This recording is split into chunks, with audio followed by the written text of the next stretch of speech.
Theta sine cos, theta sine cos tan cosec sec और cot. Theta कितना 0, theta 30, theta 45, theta 60, theta 90। सिर्फ एक याद रखना है, सिर्फ एक याद रखना है तुम लोगों को। एक कौन सा याद रखना है? साइन 0 की वैल्यू 0, साइन 30 की वैल्यू 1/2, साइन 45 की वैल्यू 1/√2, साइन 60 की वैल्यू √3/2 और साइन 90 की वैल्यू 1। पहली लाइन याद रखना है। इस टेबल को याद रखने के लिए ये sine cos tan cosec sec cot theta 0 30 40 60 90 direct हम लोग सॉल्व करें। डायरेक्ट चीजों को समझ लेना, डायरेक्ट ही सारी चीजें समझ में रहेगी। फिर अगर इसके बाद में अगर सारी चीजें कहां से कॉन्सेप्ट क्लियर नहीं होते तो उसको मैं और अच्छे से पूरा वर्ड टू वर्ड अपन डिटेल से देखेंगे, बट जरूरत नहीं है अभी।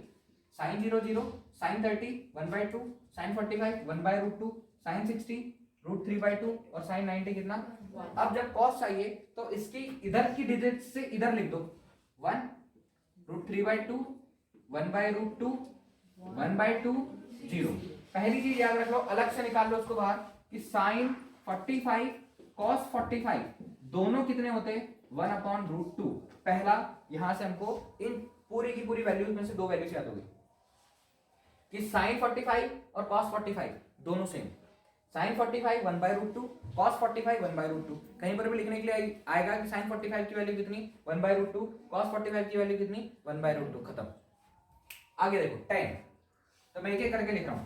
टेन थीटा इक्वल क्या होता है sine theta by cos theta. Tan theta बराबर sine theta by cos theta. अभी हम लोगों ने लिखा है कि tan theta equal sine theta upon cos theta. तो अगर टेन 0 लिखेंगे, टेन 0 लिखेंगे तो साइन 0 बाय कॉस 0। तो जब टेन 0 की वैल्यू चाहिए तो sine 0 by cos 0, 0/1, sine 0 by cos 0, sine 0 की वैल्यू 0, कॉस 0 की वैल्यू 1 और 0/1 0। आया समझ। अगला tan 30 की वैल्यू, तो tan 30 की वैल्यू के लिए tan 30 की वैल्यू के लिए tan 30 की वैल्यू के लिए sin 30 और cos 30 की वैल्यू को डिवाइड कर दो। तो sin 30 की वैल्यू कितनी निकाली हम लोगों ने 1/2, cos 30 की वैल्यू कितनी निकाली √3/2, 1/2 इंटू 2/√3, 2 से 2 कैंसिल 1/√3, मतलब कि tan 30 की वैल्यू 1/√3। अब क्या कर रहे हैं समझ में आ गया। tan थीटा का formula sin theta upon cos theta. तो tan 30 अगर निकाला तो sin 30 बाय cos 30। अब जब tan 45 निकालेंगे, tan 45 निकालेंगे तो sin 45 बाय cos 45। यहां से वैल्यू उठाओ, जो हम लोगों ने दोनों वैल्यू निकाली 1/√2 बाय 1/√2, 1/√2 इंटू √2/1, इससे ये कैंसिल कितना आ गया 1। मतलब कि tan 45 की वैल्यू कितनी होती है 1। tan 45 की वैल्यू कितनी होती है 1। tan 45 की वैल्यू कितनी होती है 1। आगे चलते हैं tan 60 की वैल्यू। तो tan 60 की वैल्यू के लिए जब हमको पता है कि tan थीटा का formula sin theta upon cos theta होता है, तो tan 60 equal sin 60 by cos 60। ये वैल्यू हम लोगों ने निकाली है। पहला टेबल है, सिर्फ इसी के ऊपर प्रैक्टिस करो आराम से। ये टेबल अच्छे से समझ में जाएगा तो एक एक वैल्यू को अलग अलग भी निकालकर हम लोग याद करेंगे। ठीक है, तो tan 30 sin theta bye tan theta sin theta by cos theta, तो tan 60 sin 60 बाय cos 60। तो tan 60 बराबर sin 60 बाय cos 60, वैल्यू रखो √3/2 बाय 1/2, तो √3/2 इंटू 2/1, इससे ही कैंसिल कितना बचा √3। तो sin 60 tan 60 की वैल्यू कितनी √3, tan 60 √3। लास्ट क्या बचा tan 90। तो tan theta equal sin theta by cos theta, तो tan 90 equal sin 90 by cos 90। sin 90 की वैल्यू और cos 90 की वैल्यू। हम लोगों ने रेशनल नंबर की चीजें पढ़ी है कि p अपॉन q का नंबर रेशनल नंबर होता है। q is not equal 0। q किसके इक्वल नहीं होना चाहिए डेनोमिनेटर वाला 0 के इक्वल नहीं होना चाहिए। अगर डेनोमिनेटर वाला 0 के इक्वल है तो वो क्या होगा नॉट डिफाइंड। क्या होगा नॉट डिफाइंड, नॉट डिफाइंड, अपरिभाषित। तो जब भी डेनोमिनेटर में 0 आएगा उसको हम इनफाइनाइट लिखेंगे। डेनोमिनेटर में 0 आएगा उसको क्या लिखेंगे हम लोग इनफाइनाइट। इसमें कोई डाउट। tan की पूरी सीरीज खत्म, ध्यान से देखना। अगला क्या चाहिए cosec थीटा। cosec थीटा, तो cosec थीटा अभी हम लोगों ने देखा cosec theta equal 1/sin theta. cosec theta equal 1 upon sin theta, मतलब cosec थीटा की वैल्यू sin थीटा की वैल्यू की उल्टी होना है, नीचे का ऊपर, ऊपर का नीचे, न्यूमरेटर का डेनोमिनेटर, डेनोमिनेटर का न्यूमरेटर। तो जब हम cosec 0 की वैल्यू चाहिए हमको, जब cosec 0 की वैल्यू चाहिए हमको, जब cosec 0 की वैल्यू चाहिए, तो हम इस sin की वैल्यू के न्यूमरेटर को डेनोमिनेटर में, डेनोमिनेटर को न्यूमरेटर में पहुंचा देंगे। तो जब sin cosec 0 की वैल्यू चाहिए, cosec 0 की वैल्यू चाहिए तो 1 अपॉन sin 0, तो cosec 0 इक्वल 1 अपॉन sin 0 की वैल्यू 0 और 1 अपॉन 0 इक्वल नॉट डिफाइंड। कोई डाउट? अब डायरेक्ट यहीं से लिखना सीखो, इसको छोड़ दो थोड़ी देर के लिए। पता तो है cosec theta equal 1 upon sin theta होता है, और नीचे की वैल्यू कहां चली जाती है? ऊपर। तो जब cosec 30 की वैल्यू चाहिए तो sin 30 की वैल्यू को उल्टा कर दो, तो 2 कहां जाएगा? ऊपर, और डेनोमिनेटर में कितना जाएगा? 1, तो वैल्यू कितनी आ गई? 2।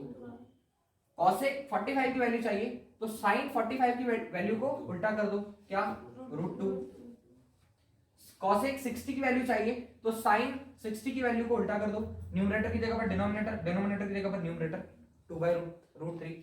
cosec 90 की वैल्यू चाहिए तो sin 90 की वैल्यू को उल्टा कर दो, 1 अपॉन कितना होता है? 1, तो ये भी कितना हो जाएगा? 1। कंप्लीट। इसकी वैल्यू कंप्लीट हो गई cosec की। कौन कौन बचा है? sec और cot, दोनों के बारे में हमको पता है। sec cos का उल्टा, sec theta equal 1 upon cos theta. तो अब हमने अभी 2-3 लाइन बना ली यहां से। क्या करने वाले? sec थीटा cos का उल्टा, तो cos 0 की वैल्यू 1 है तो sec 0 की वैल्यू भी कितनी हो जाएगी? 1/1। cos 30 की वैल्यू √3/2 है तो sec 30 की वैल्यू कितनी हो जाएगी? 2/√3। sec 45 की वैल्यू हो जाएगी √2, √2/1, 1 नहीं लिखते, तो ये दोनों चेक कर लो कि cosec 45 sec 45 दोनों कैसी वैल्यू है? सेम। sec 60 की वैल्यू चाहिए, 2 को ऊपर कर दो, 2, डेनोमिनेटर में 1। sec 90 की वैल्यू चाहिए तो sec 90 की वैल्यू चाहिए तो cos 90 की वैल्यू को उल्टा कर दो, उल्टा करना मतलब कि 1/1 और 1/0 मतलब नॉट डिफाइंड, इनफाइनाइट। कोई डाउट? लास्ट बचा है दूसरा और ट्रिक बताऊं। दूसरा, cosec की पूरी सीरीज को इधर से लिख दो, 1 1 2/√3 √2 2 और infinite. sec 0 sec 30 sec 45 sec 60 और sec 90 की वैल्यू लाने के लिए sec 0 sec 30 sec 45 sec 60 sec 90 की वैल्यू लाने के लिए cosec 0 30 45 60 90 उसकी वैल्यू को उल्टा लिख दो, यहां से 1 2/√3 √2 2 और इनफाइनाइट। लास्ट बचा है मतलब cot theta. cot theta, cot का फॉर्मूला 1 अपॉन tan थीटा या cos theta by tan theta, जैसा भी लिखना चाहो। cot थीटा का formula 1 upon tan theta, cot theta equal 1 upon tan theta, और दूसरा cot theta equal cos theta by sin theta. I think without cot theta equal cos theta by sin theta, cot theta equal 1 upon tan theta. तो इससे निकाल लो चाहे इससे निकाल लो, ऊपर वाले से निकालते हैं। tan थीटा को उल्टा कर दो, tan cot, tan 0 की वैल्यू 0, cot 0 की वैल्यू, tan 0 की वैल्यू को उल्टा कर दो। ये डेनोमिनेटर में, इसके जब 0 आया है तो याद रखना डेनोमिनेटर में कोई नंबर था। अगर 0 आया है तो डेनोमिनेटर में कोई नंबर था, इनफाइनाइट आया है तो डेनोमिनेटर में 0 था। ठीक है, तो यहां पर क्या आने वाला है? यहां पर क्या आने वाला है? 1 ऊपर जाएगा, 0 नीचे आएगा, इनफाइनाइट, नॉट डिफाइंड।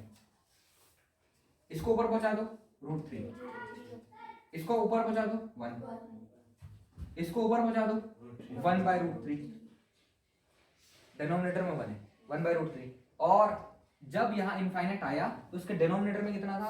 0, तो 0 जब ऊपर जाएगा यहां कितना? 0, मतलब जब इसके डेनोमिनेटर में 0 था, इसके डेनोमिनेटर में 0 था तो ये इनफाइनाइट आया, तो जब ऊपर जाएगा तो ऊपर क्या जाएगा? 0। इसमें कोई डाउट? याद हो जाएगा ये? इतनी मेहनत तो करनी पड़ेगी। पहली लाइन 0 1/2 1/√2 √3/2 और 1, दूसरी लाइन उसकी जस्ट अपोजिट, अपोजिट मतलब उसको इधर से लिख दो, tan theta sin theta by cos theta, cosec theta 1 upon sin theta, sec theta 1 upon cos theta, और cot थीटा या तो sin theta by cos theta या तो 1 अपॉन tan थीटा। कंप्लीट।